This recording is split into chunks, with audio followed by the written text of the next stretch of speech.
Bilo je i nestalo detalja, ali je ostalo uvjerenje kod svih Hrvata da je potreban jedan novi, jedan 10. travnja, jedan novi dan slobode, časti i ponosa.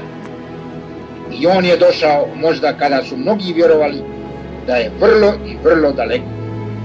Mrtva Radića je hrvatski narod otpravio na Mirovoj sa vjerom da će se ispuniti njegova zadnja želja i oporuka nikada više u Beogradu. Čak su i predstavnici prečanskih Srba, to jest Srba i pravoslavaca s ovu stranu Zemunskog mosta, jasno i glasno govorili da Jugoslaviju treba uništiti i da treba stvoriti Hrvatsku državu. Cijeli narod je bio u hrvatskom pokretu za oslobođenje.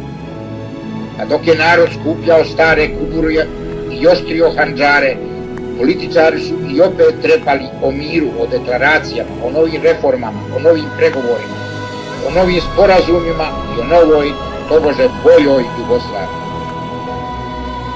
Iz emigracije su se vratili u Hrvatsku neumrli književnik, pjesnik i državnik i borac Mile Budak, najveći junak hrvatskog oslobodilačkog rata Jure Francetić.